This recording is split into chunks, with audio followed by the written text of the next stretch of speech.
Assalamualaikum warahmatullahi wabarakatuh. Bismillahirrahmanirrahim. Alhamdulillahirabbil alamin. Wassalatu wassalamu ala asyrofil anbiya'i wal mursalin sayyidina Maulana Muhammadin al-Fatih lima ughliqa al-Fatih lima sabaqa nasiril haqqi bil haqqi wal hadi ila siratal mustaqim wa ala alihi wa sahbihi haqqa qadrihi wa miqdarihi al-'azim. Wa subhanaka la ilma lana illa ma 'allamtana innaka antal alimul hakim. Amma ba'd. Ma'asyiral hadirin wal hadirat rahimakumullah. Tuhan muslim wal jamaah. Para pendengar yang saya hormati, live malam sholat malam Senin menika.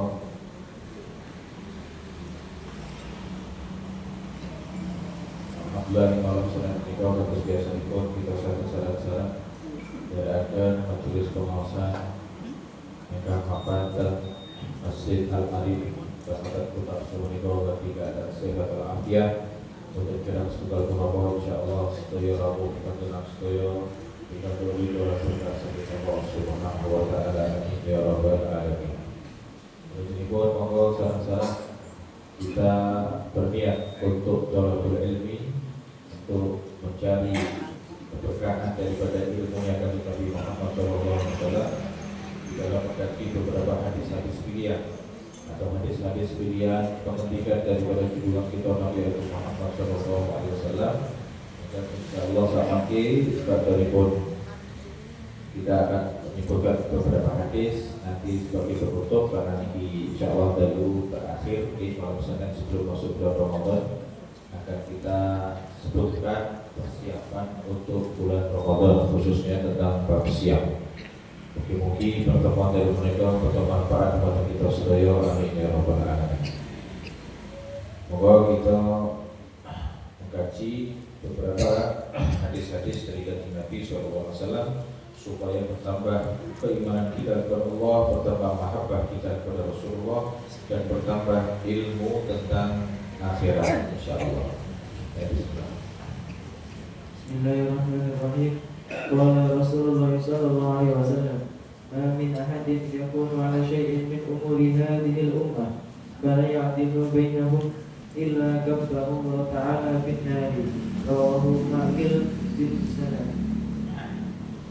Bismillahirrahmanirrahim. Qala Rasulullah sallallahu alaihi wa alihi wasallam, "Ma min ahadin yakunu ala syai'in min amri hadhihi al-ummah fala ya'dilu bainahum illa kabbahu Allah ta'ala fin nar." Rawahu Ma'qil bin Sinan. Rasulullah ngendika, "Ma min ahadin yakunu ala syai'in min amri hadhihi ummah." Tidaklah seseorang itu mempunyai tanggungan atau mempunyai sesuatu urusan atau tanggungan yang hubungannya dengan urusan umat atau masyarakat, kemudian dia la ya'dilu bainahum fala ya'dilu bainahum, dan kemudian dia tidak berlaku adil kepada mereka semua, kepada umat, kepada rakyat, kepada masyarakat, illa kabahullahu ta'ala finnar, melainkan Allah Subhanahu wa ta'ala akan memasukkan orang tersebut ke dalam api neraka. Na'udzubillah min dzalik. Niki hadis menerangkan tentang bahaya bagi seorang pemimpin yang diberikan amanah oleh umat atau membawahi rakyat, umat, pokoknya pemimpin lagi dalam tingkatan apapun, dalam level apapun, dan pemimpin itu tidak mampu berlaku adil terhadap umatnya atau rakyatnya, maka Allah Subhanahu wa ta'ala jelas akan memasukkan pemimpin tersebut ke dalam api neraka. Biwayni hisab, hisab-hisaban langsung blek-bleku rokok. Na'udzubillah min dzalik. Berat ini menunjukkan bahwasanya urusan kepemimpinan atau urusan rakyat, urusan yang hubungan dengan rakyat banyak, itu memang satu perkara yang tidak mudah, berat, bahkan sangat berat. Kapan kok ada uang kok adil gitu, boten adil terhadap rakyat, terhadap umatnya, siap nanti di akhirat orang tersebut akan dimintai pertanggungjawaban oleh rakyat yang dipimpinnya.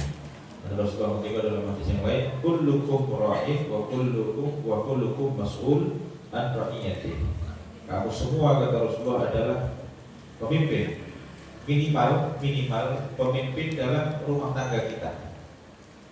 Onten bojo, onten anak itu pemimpin, atau orang tua, lingkup yang lebih kecil lagi misalnya orang tua, boten adil kali putranya, salah satu dari putranya itu tatkala nanti salah satu dari putranya atau anaknya tadi tidak merasa orang tuanya itu adil, nanti juga di akhirat akan dimintai pertanggungjawaban oleh anak yang tidak diperlakukan secara adil. Kemudian munggah malih lingkup masyarakat, munggah levelnya ya tingkat RT, tingkat RW, orang adil, rakyatnya tingkat kecamatan, tingkat lurah, sampai yang paling tinggi misalnya tingkat presiden, khulafa atau khalifah. Tatkala tidak bisa berlaku adil kepada umat atau rakyat, maka kabbahullah ta'ala finnar, orang tersebut akan dimasukkan ke dalam api neraka. Biasanya kan mlebu neraka, mlebu swarga bihoiri hisab. Saiki mlebu neraka bihoiri hisab. Langsung ora hisab-hisab. Cepet. Makanya berat menjadi pemimpin itu berat. Ngono ndek nang bisa jadi pemimpin wong-wong. Malah magang toh. Magang ya napa-napa saiki.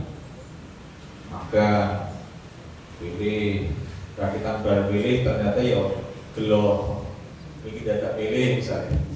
Ya, namanya katanya kan orang penyesalan itu terletak di akhir. Kalau di awal ya namanya pendaftaran. Nah ini kok wah ini ngerti orang pilih misalnya itu. Ya ini maksudnya apa? Siapapun yang diberikan amanah atau tanggung jawab untuk menjadi pemimpin satu urusan umat masyarakat, kemudian dia tidak adil, maka neraka adalah tempatnya.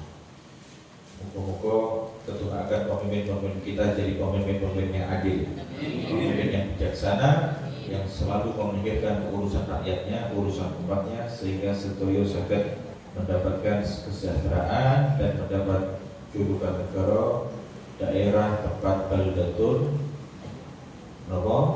baldatun aminah, negara daerah yang aman tentram. Amin Allahumma.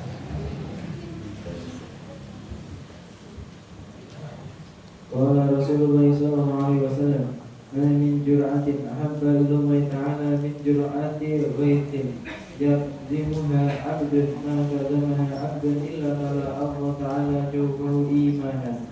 Rawahu Ibnu Abbas.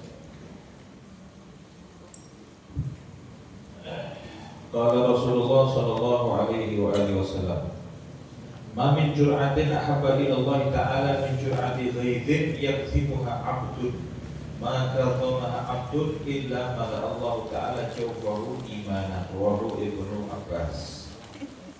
Rasulullah ketika ma min jur'atin, tidaklah dari sesuatu ahabba ila Allah yang lebih dicintai oleh Allah, min jur'ati ghaidin, dari sesuatu yaitu yakzimuha abdun, saat seseorang itu bisa marah, saat seseorang seharusnya bisa marah tapi dia menahannya, ngempet ya. Itu sesuatu yang paling dicintai oleh Allah. Wong kok sakit, kudune sakit ngamuk, tapi milih orang ngamuk, itu hebat, luar biasa. Bahkan Rasulullah dalam hadis lain mengatakan, tidaklah seseorang itu bisa marah kemudian dia menahannya, maka itu adalah sebuah kehebatan, bahkan kehebatannya bisa mengalahkan orang yang berperang fi sabilillah. Makanya wong ngamuk, masih ngamuk tanpa sebab, atau sebabnya itu sebab sepele, atau bahkan sebabnya urusan dia. Maka kalau urusan seseorang atau urusan individu, Rasulullah itu pilih buat tenang untuk menahan. Ini kan kata biasanya kita bilang akhlak kanjeng Nabi yang bagaimana beliau penyabar, pemaaf. Ini kunek urusannya beliau yang disakiti. Tapi ini urusan agamanya, urusan agama Islam, urusan syariat. Ya, misalnya diinjak-injak kehormatan Gusti Allah. Allah dikatakan salisu salasa, Allah dikatakan sebagai Tuhan yang tidak satu misalnya. Ini kanjeng Nabi wong sing paling ngamuk bisik di. Makanya beberapa kasus kanjeng Nabi di perang dengan orang-orang kafir. Sabilillah. Jadi dalam beberapa kasus yang lain Rasulullah memilih untuk tidak marah. Apa mereka kok perang? Jadi ini kita harus paham membedakan mana yang kanjeng Nabi itu duka sampai bahkan beliau memerangi orang kafir, mana yang beliau bahkan dalam riwayat kan banyak ini dilempari kotoran, diludahi, dilempar sampai matanya berdarah, pelipisnya berdarah. Itu beliau memilih sabar. Jadi intinya pundi porsi sing kudune dhewe aja bales, pundi porsi sing kedai dhewe kamu. Misalnya dalam hal marah itu, kalau yang direndahkan adalah kehormatan agama kita atau kehormatan keluarga kita, maka kita wajib ngamuk. Misalnya nonton wong lanang bojone diganggu wong liya. Nah, itu wajib ngamuk, Pak. Untuk sabar. Ini sabar ini harga diri namanya. Ya. Itu menjaga iffah atau harga diri keluarganya, kehormatan rumah tangganya. Wonten wong lanang sing setri digodho karo wong. Digodho nang dalan disingsoti. Itu namanya sudah melecehkan, parah nilai. Nah, sesuai. Jadi intinya kalau yang diganggu kehormatan, itu kehormatan istrinya, boleh tanpa sebab lagi, sesuatu yang menjurus kepada maksiat. Tapi ini urusan sing sekirane boten mengandung maksiat, ya sesuatu yang seperti ini hendaknya kita untuk menahan. Misal dalam sekolahan muridé dijewer gurune. Juk wong tuane nesu, kok wani-wani dijewer. Sok tak parane gurune tak jotosi.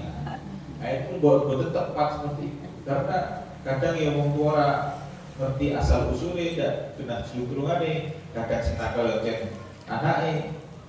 Itu sesuatu yang hak. Tapi nek sesuatu bighairi hak itu boleh kita marah. Termasuk ini bujurnya digodho, kehormatan rumah tangganya, atau bahkan misalnya omahe bengi-bengi disatroni pencuri maling. Nah, kemudian konangan malingnya langsung tuan rumahnya wis sabar iki akhlake kanjeng Nabi aja dilawan ora bisa.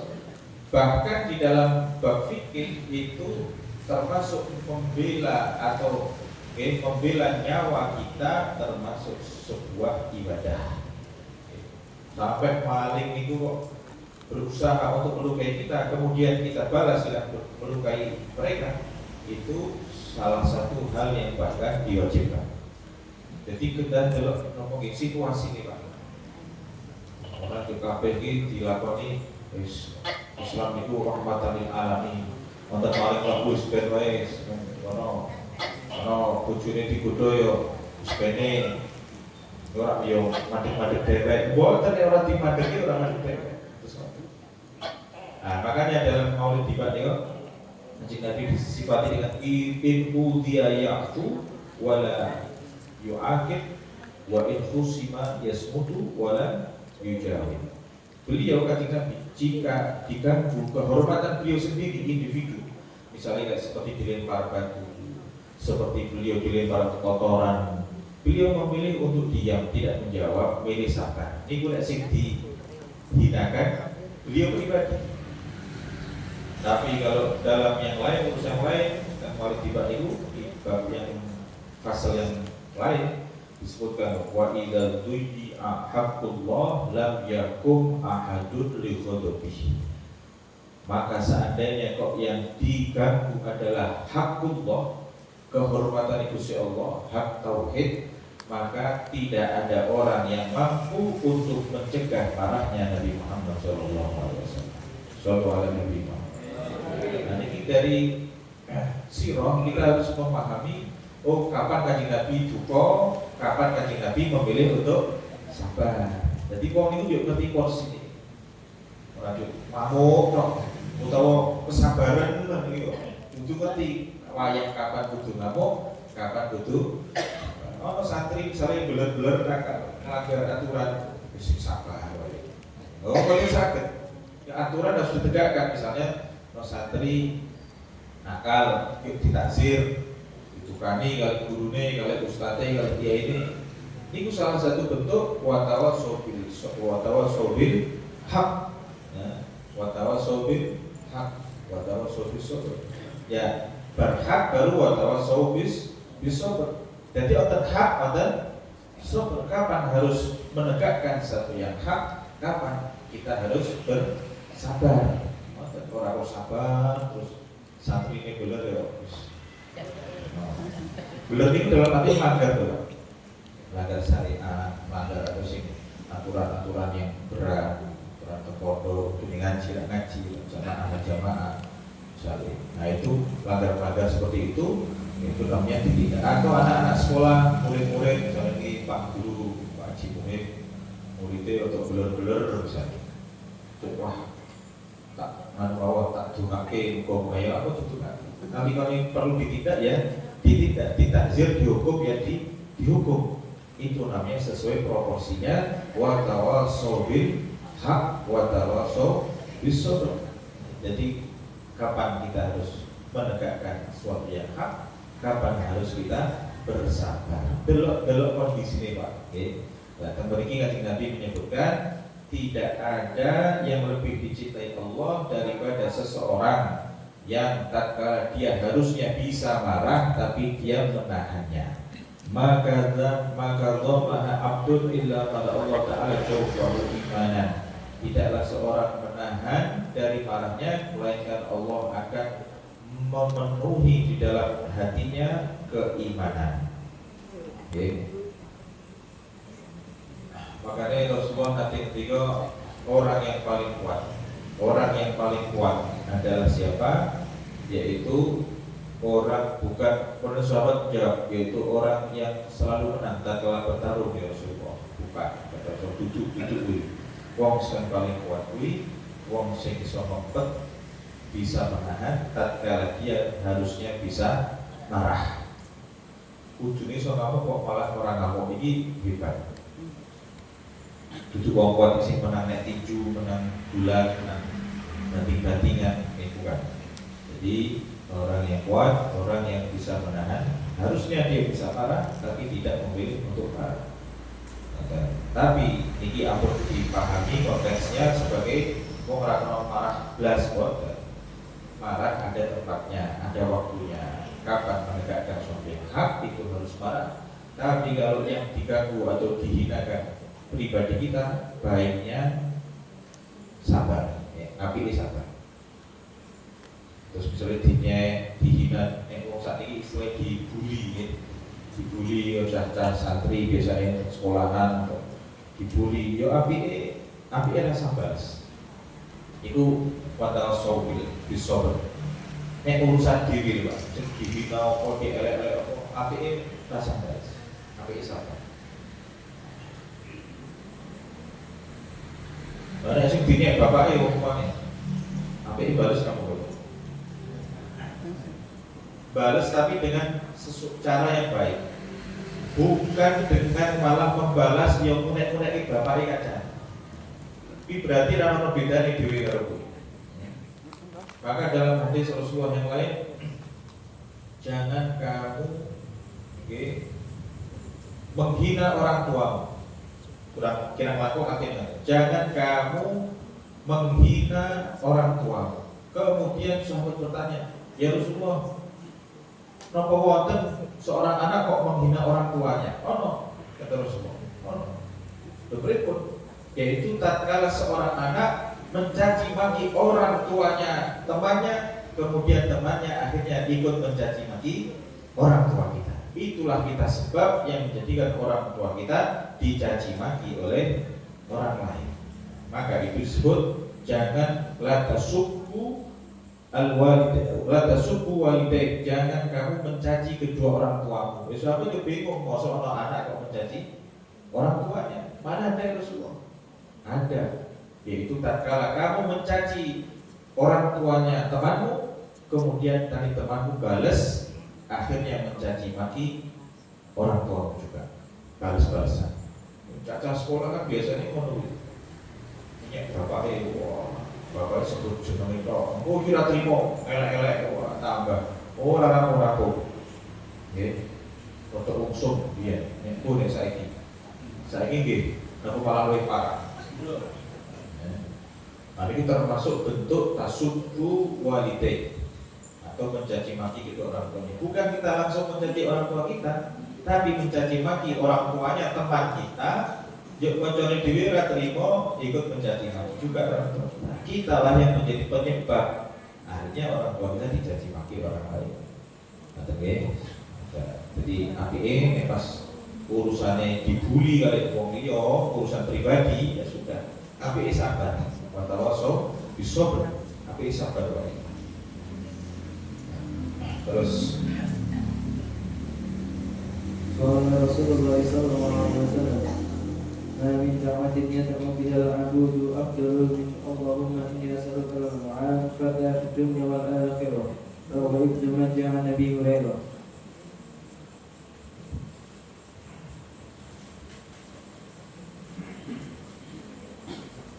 Qala Rasulullah sallallahu alaihi wa alihi wasallam, "Ma min da'watin yad'u biha al-'abdu afdala min Allahumma inni as'aluka al-mu'afata ad-da'imah fid dunya wal akhirah." Tidaklah dari satu doa yang seseorang berdoa dengan doa tersebut yang lebih afdal, lebih utama daripada doa Allahumma inni as'aluka al-mu'afata fid dunya wal akhirah. Bahasane jaluk donga diparingi al-afiyah fid dunya wal akhirah. Allahumma inni as'aluka al-afiyah fid dunya wal akhirah. Dalam riwayat yang lain, Allahumma inni as'aluka al-mu'afata wal afiyata fid dunya wal akhirah. Tidak ada doa yang lebih afdal daripada doa meminta afiyah. Meminta apa? Afiyah. Afiyah niku maknane apa? Afiyah niku luas maknanya. Ulama banyak menafsirkan dari kata afiyah, di antara yang paling utama yaitu diberikan keselamatan di dunia dan di akhirat. Afiyah. Mana ada wong ngomong, oh muga-muga sehat wal afiyah. Sehat wal afiyah itu apa? Yaitu sehat, kemudian diberikan kemudahan, keselamatan sehingga dia mudah untuk mengerjakan ibadah. Itu jenis afiyah. Onten wong sehat, tapi orang bukan afiyah. Sehatnya malah murah karuan. Oke. Sehatnya malah maksiat. Kayak sehat malah kecicilan, cicilan malah bendino bermaksiat, bendino teplek, bendino judi, bendino iko sabung ayam, bendino masang kokel.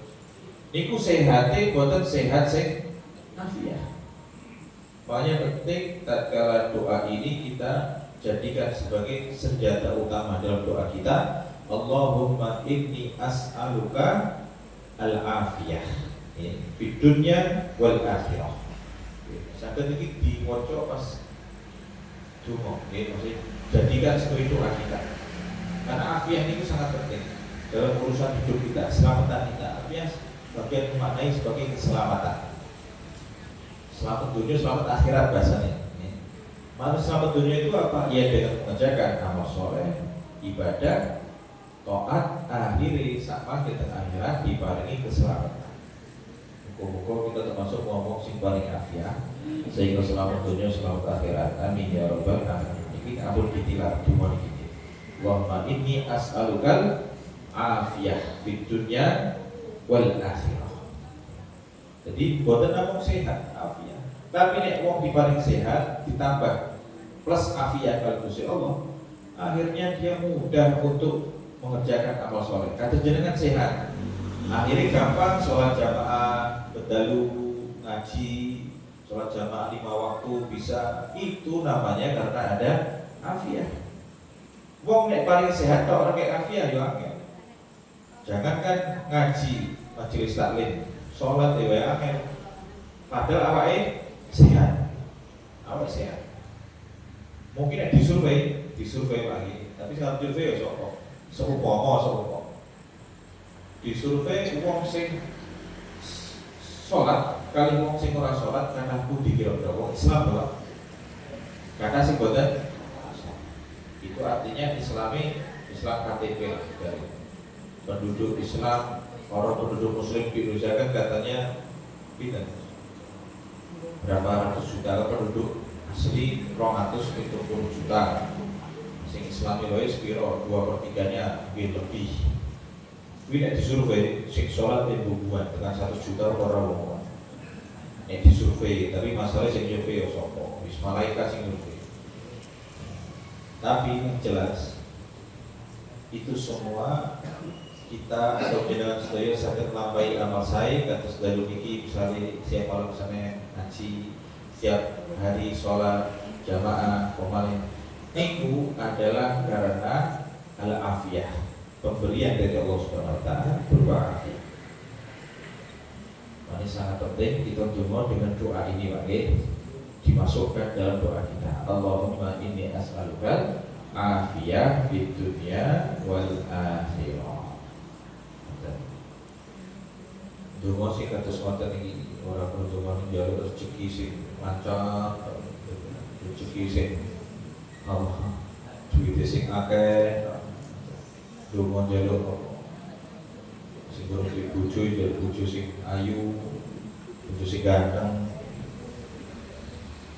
Dungane nek saged ya urusannya orang urusan dunia terus, tapi ya makanya ada doa namanya doa sabu jagat katanya. Rabbana atina fid dunya hasanah wa fil akhirah hasanah.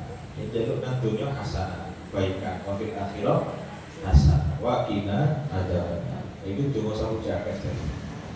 Mesti jenenge sapa ya ora paham. Walhasil niku doa yang tercantum di dalam Al-Quran surah Al-Baqarah.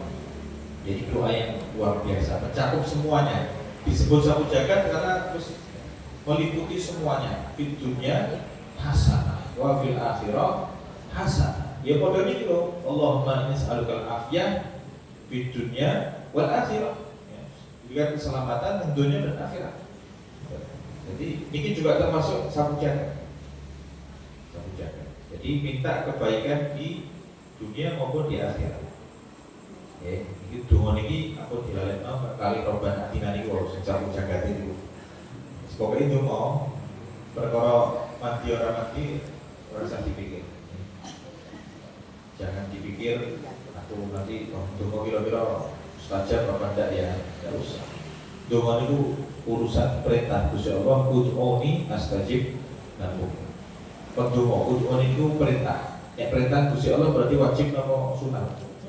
Wajib apa perintah. Ud'uni berdoalah kamu semua kepadaku astajib lakum, niscaya akan aku kabulkan. Berarti perintahnya kan donga. Terus donga astajib lakum, niscaya akan aku kabulkan. Lah pengkabulan doa niki ada 3 macam, nggih. Ingkang jenengan kedah ngertos, kita semua harus tahu. Pengkabulan doa dari Allah ternyata ada 3 macam. Yang pertama yaitu pengkabulan dengan cara Allah memberikan sesuai dengan apa yang orang tersebut minta. Jadi kita sesuai dengan permintaannya. Iku nggih wonten. Jenis pertama ada doa yang kali Gusti Allah diberikan sesuai dengan yang diinginkan. Ya Allah, kula njaluk paringi mobil Alphard, ya. Ya tenan ta suwe digawe tenan.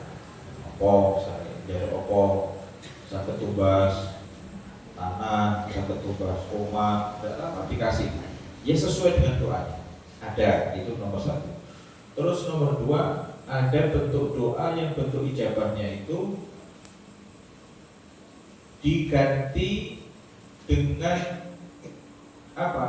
Dijauhkan dari keburukan, dijauhkan dari sesuatu musibah, diganti dengan sesuatu yang menjauhkan dia dari musibah. Contoh, mau dongane jaluk mobil apa?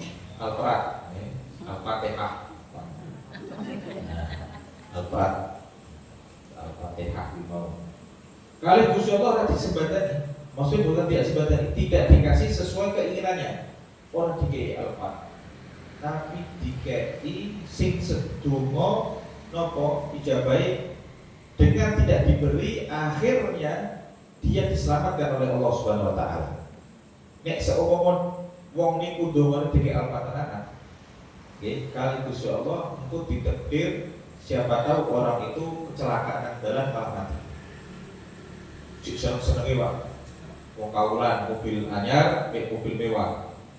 Numpak mobil sak kayang-kayang, sak bater-batere. Dumen mobil api gaspol terus ora nori priman, gas tok. Nunggur wong pirang-pirang. Nek orang dek sing mati ya malah mateke wong dengan mobil yang baru tadi. Akhirnya Allah boten mengijabah keinginannya karena Allah tidak ingin orang itu celaka nanti tatkala dia punya Al-Fatihah. Saya dipahami.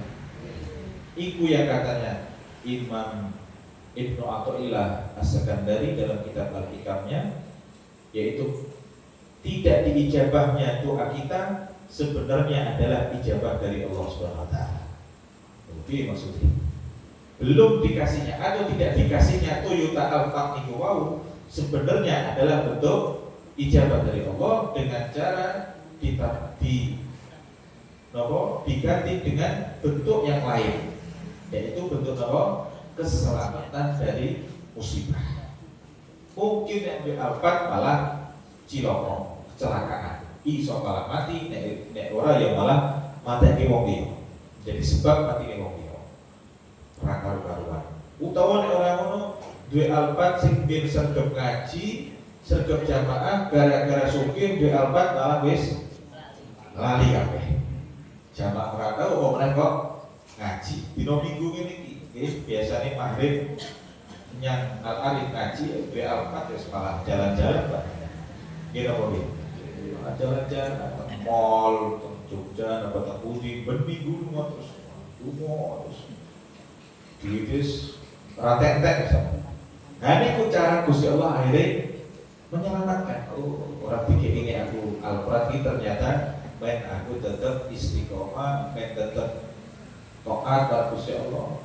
Nah itu, jadi tidak diijabahnya satu doa sebenarnya adalah ijabah tapi dengan bentuk yang lain. Terus yang ketiga bentuk ijabah saking Allah yaitu an yudakhiraha lahu fil akhirah. Doa tersebut ijabahnya nanti akan disimpan di akhirat. Nah, diijabah tapi mungkin disimpan go investasi kan akhirat. Ngekek ini nang akhirat kados jenengan nabung lho Pak. Nabung niku mungkin oleh hasilnya kan wis mbuh kapan. Setelah bertahun-tahun atau bahkan puluhan tahun sampai ada orang bisa melakukan ibadah haji, melaksanakan ibadah haji itu gara-gara nabung atau 10 tahun, 20 tahun, 30 tahun ada. Banyak kejadian kasus wong haji bisa makan gara-gara nabung terus mungkin tua makan. Itu jenenge diijabah di waktu yang akan datang. Termasuk kita dongo mungkin ijabah disimpan ke akhirat. Bahkan dalam riwayat yang lain niki adalah dongo atau niki adalah yang nomor 3 ijabah yang paling afdol dibanding ijabah yang pertama maupun kedua.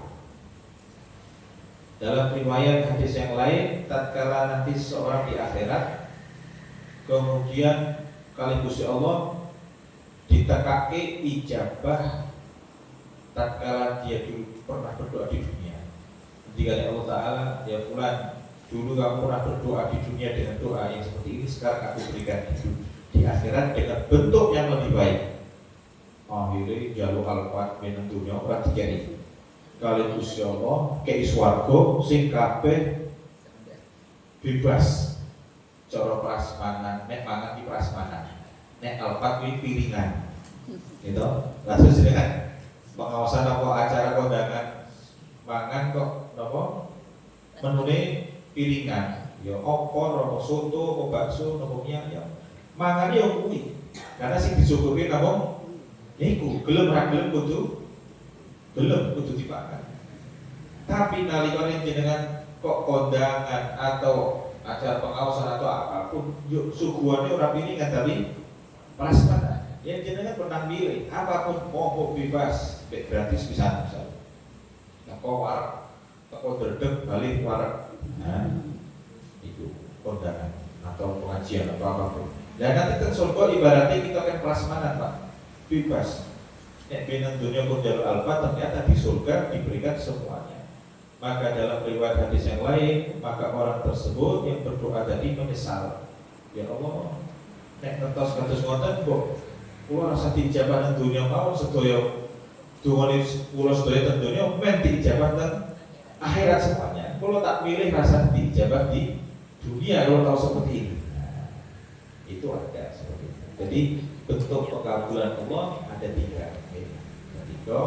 Dan dari tiga itu yang paling utama adalah tatkala kita bergantung teng akhirat. Walaupun jiwi dari topik ini sih apa sih jiwi mau. Rata-rata sini kita kepengen dijabah dengan level yang paling rendah, yaitu diberikan persis sama dengan yang kita inginkan. Itu saja nih level sih paling rendah aslinya. Level menengah ini diganti dengan dijauhkan dari musibah, dari keburukan. Lah sing paling afdol, paling utama sing nomor 3 diijabah tapi teng akhirat. Nek biyen tentunya paling dikei piringan kuwi nang surga dikei prasmanan sak moe. Mek ora ono batese, full. Cara cah saiki all you can eat. Nah, bebas makan. Terus jenengan kondangan iki lho Pak. Kondangan teko saka omah dibeli-beli nopo. Ya ora mangan.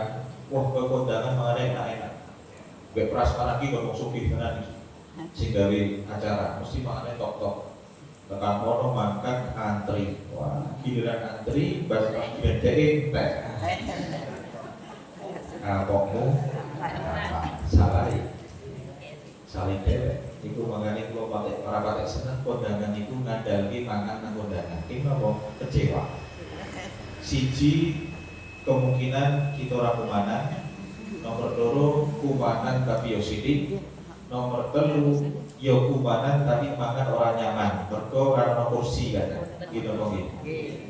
Pokoke enak kabeh.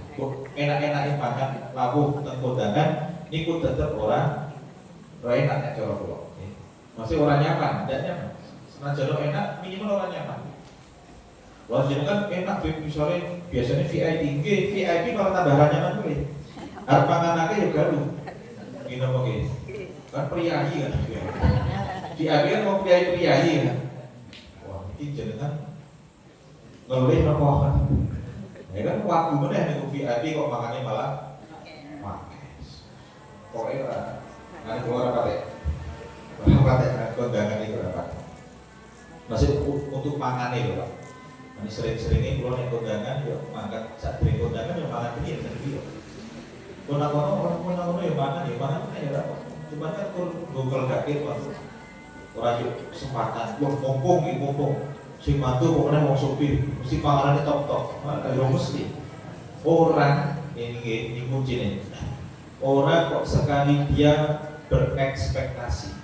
Orang mengandalkan kepada makhluk, dia siap-siap akan kecewa. Terus mesti daerah percaya bukti no. Sesuk oleh undangan jenengan kondangan. Ngandalno wis kok omah rasa mangan. Nek perlu rong dino rasa mangan. Iku wah iki sing matu wong sugih tenan. Mangane mesti tok-tok. Umbi gulai, ono bakso, ono sate, ono jajan. Wis rasa mangan sedino. Besok makan jadi nama juara pisan. Tekan kono. Mantri ra karu-karuan. Podo desek-desekan, oleh ber Mas, martabak. Martabaknya kulit itu. Dari sate, tek ke lontong itu. Saestu. Bakso kur seledrine itu.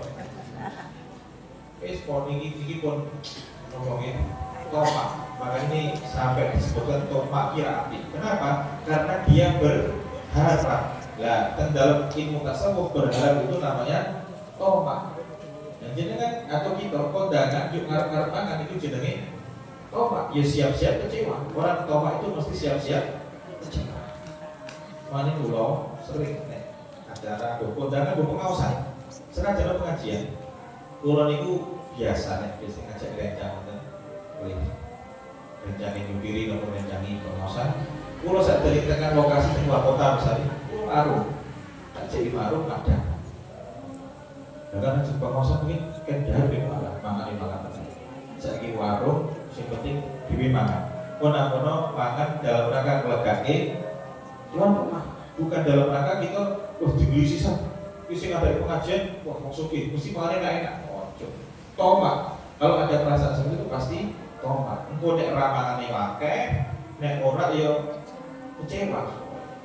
Nek akeh yo ora kecewa tapi ngisin di sini, gini kok kalau ini kemana kayak tenang paling kau ini ngerasani tapi kan ada yo nek tuh diri mono wah keluar rumah jenang dahar kakak tapi dalam hati orang ngerti nanti keluar buatan seneng tomat dalam urusan makan di tempat lain nek jenengan marung sakarpe jenengan bayar gitu apa gitu sering buatan tangan rencana tak jadi pengusaha keluar kota. Prinsipnya kula merasa tomat di tempat orang lain. Mungkin kondangan permangan yang mana? Pengajian kondangan tapi kan secukupnya, seluasnya. Juga terus siapin rumah rasa mangan, terus rasa mangan. Pengajian mesti pangannya top. Pokoknya aku kiai ini sih mesti kelasnya VVIP.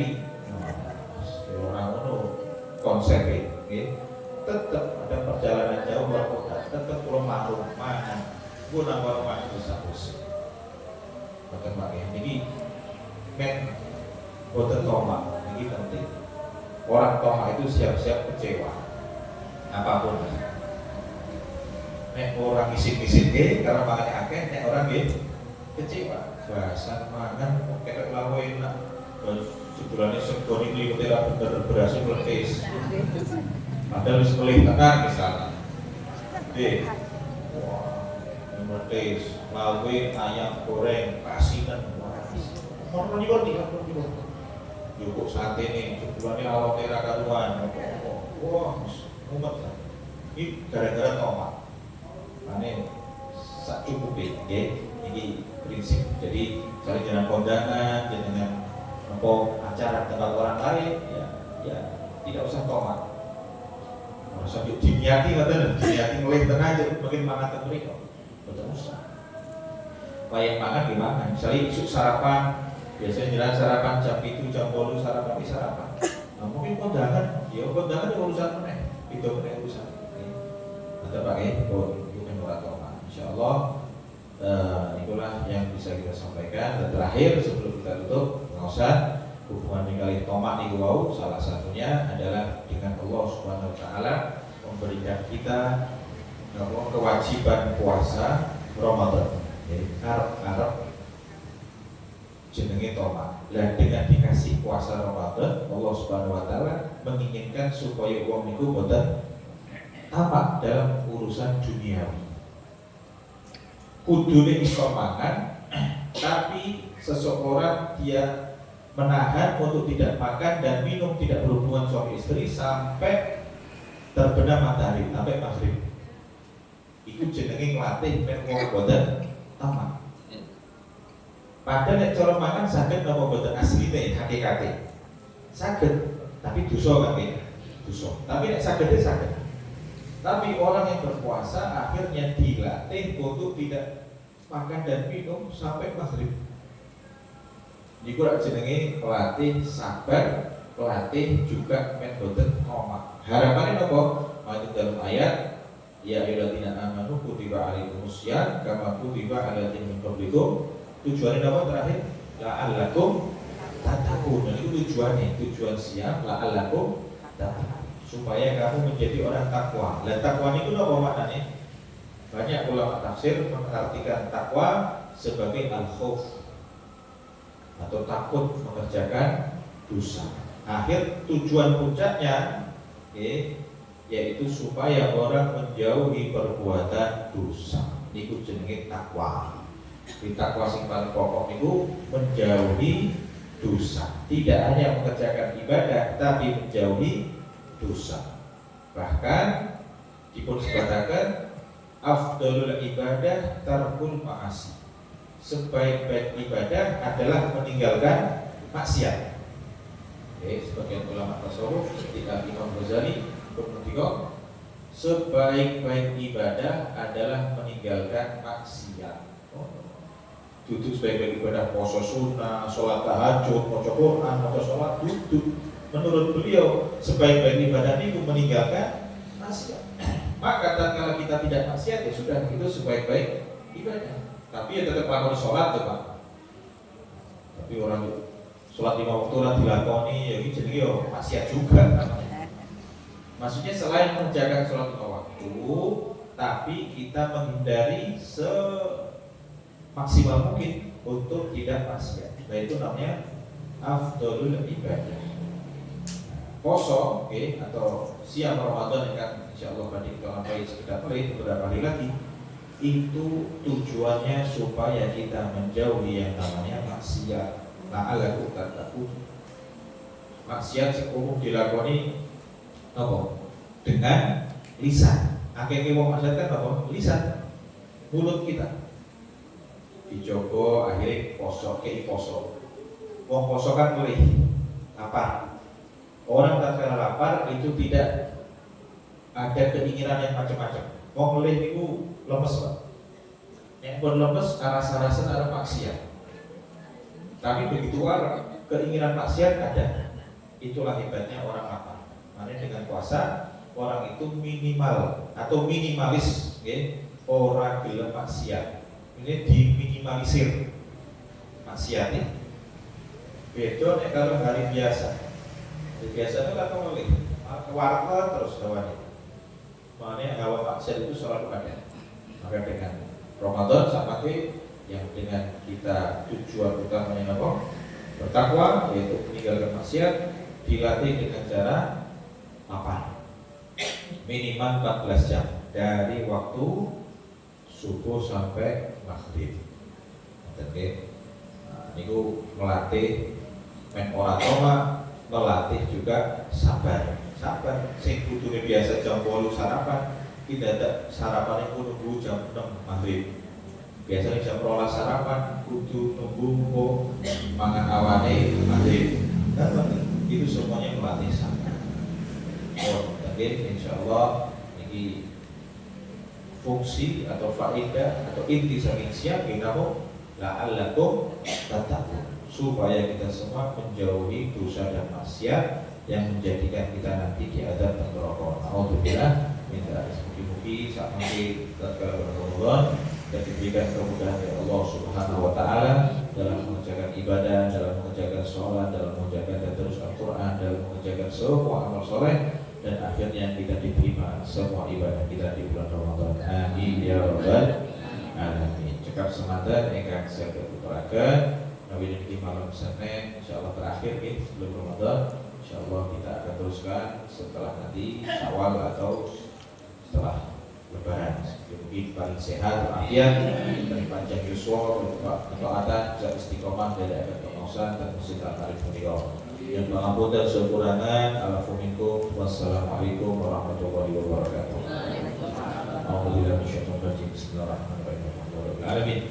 Allahumma salli wa sallim wa barik ala sayyidina Muhammad wa ala alihi wa sahbihi wasallam ajma'in. Allahumma ja'al jam'ana hadha jam'an marhuma wa farraqna bi ba'dihi tabarrakan ma'suma wa la taj'al fina wa la minna wa la ma'ana syaqiyan wa la mahruma. Allahumma la tad'a fi majlisina hadha dhanban la mabarata wa la hamdan la farajta wa la maridan li syafaita ولا دينا إلا قضيته والحاجة إلى يوم الآخرة إلا قضيتها صدها برحمتك يا أرحم الراحمين بحق ربنا تقبل منا إنك أنت السميع العليم وتب علينا إنك أنت التواب الرحيم ربنا آتنا في الدنيا حسنة وفي الآخرة حسنة وقنا عذاب النار وصلى الله على سيدنا محمد وعلى آله وصحبه سبحان رب العزة عما يصفون وسلام على المرسلين والحمد لله رب العالمين وقل الفاتحة.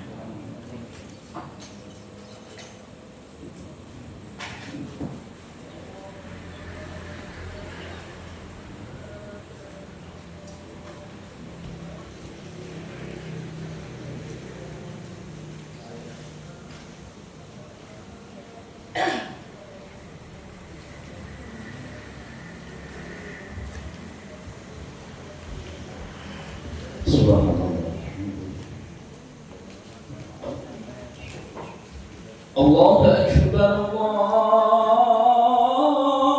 الله أكبر الله أكبر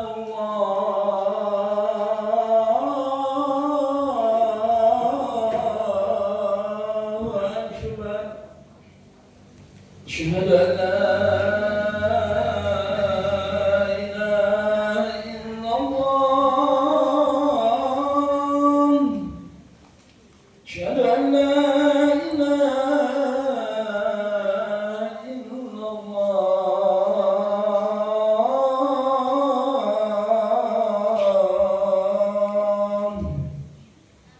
أشهد أن محمدا رسول الله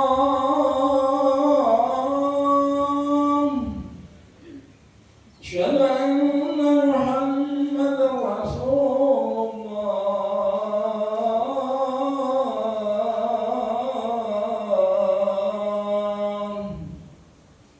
حي على الصلاة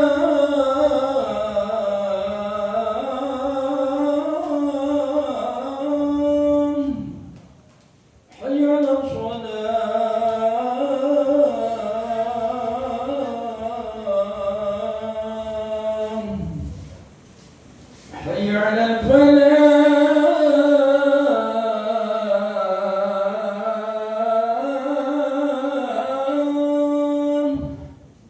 حي على الفلاح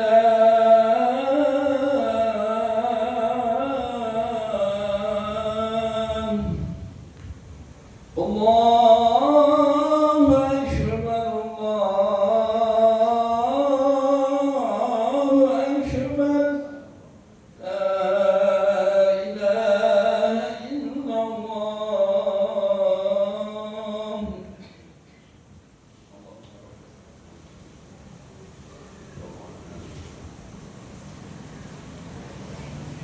الله أكبر الله أكبر أشهد أن لا إله إلا الله أشهد أن محمدا رسول الله حي على الصلاة حي على الفلاح اللهم صل على محمد اللهم أكبر الله أكبر لا إله إلا الله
Allahu Akbar.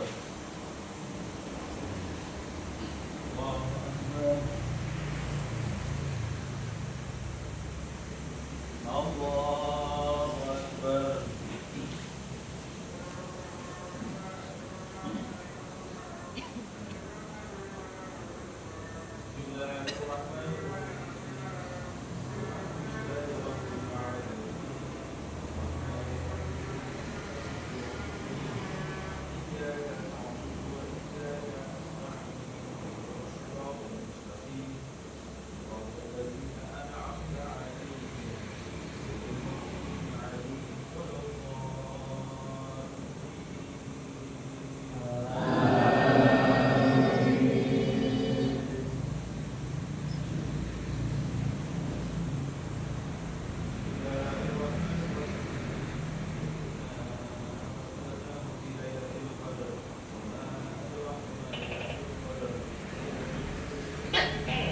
Allahu Akbar.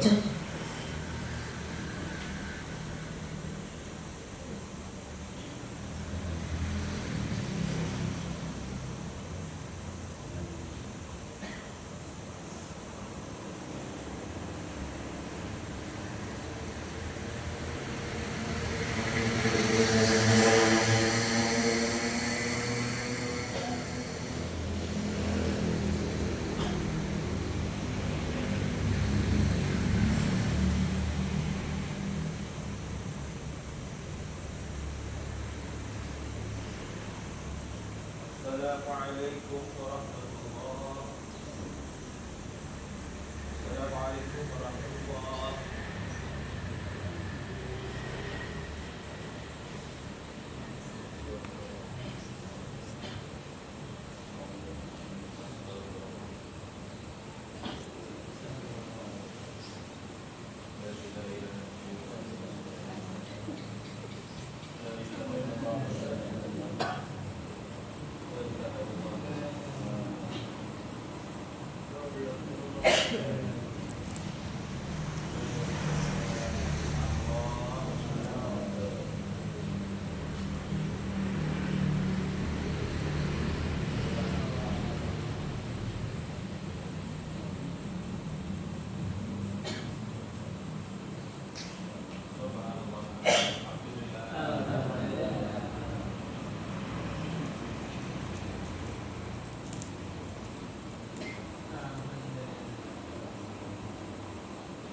Amin.